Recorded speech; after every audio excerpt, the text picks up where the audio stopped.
Tiré de contes du pays gallo d'Adolphe Forain, les éditions de l'Avenir présentent Le Seigneur de Béton et son vassal.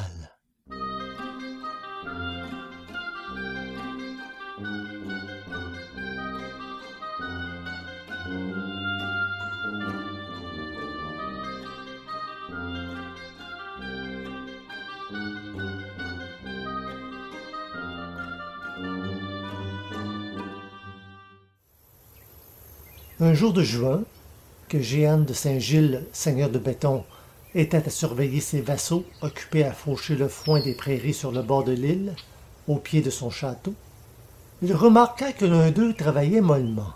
« Qu'as-tu donc aujourd'hui, Jacques Cheminet ?» lui dit-il. « Pour faire le paresseux.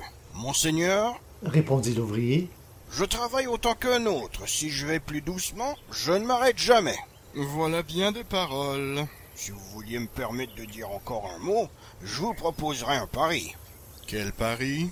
De me donner le foin de la prée du Val-Richer si je la fauche à moi seul dans un jour. Et si je n'y parviens pas, je perdrai mon temps et ma peine. Quant à cela, j'y consens. Mais je crois que tu deviens fou, mon pauvre Jacques. Enfin, puisque tu désires essayer ta force et ton courage, quand commenceras-tu? Demain matin, monseigneur. C'est convenu.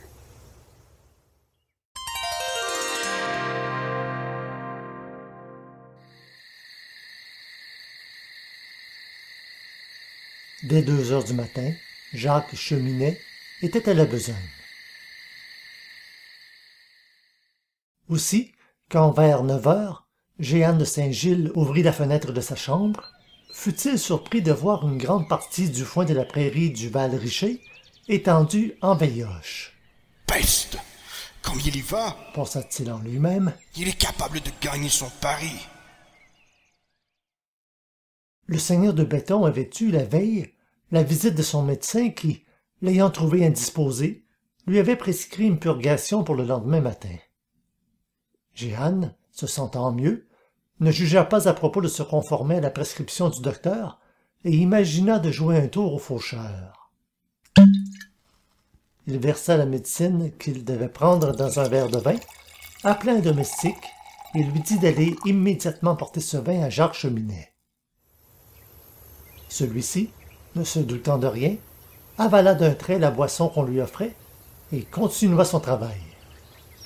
Le malheureux sentit bientôt des douleurs de ventre et fut, à chaque instant, obligé de cesser sa besogne. Il comprit que son maître lui avait joué un tour de sa façon. Mais comme il était dur au mal, suivant l'expression du pays, malgré le malaise et la faiblesse qu'il ressentait, il ne cessa de faucher que lorsque tout le foin de la prairie fut par terre.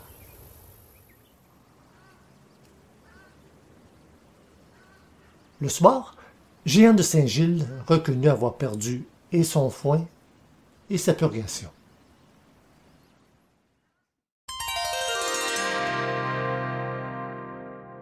Conté par Madame Buffet de Béton.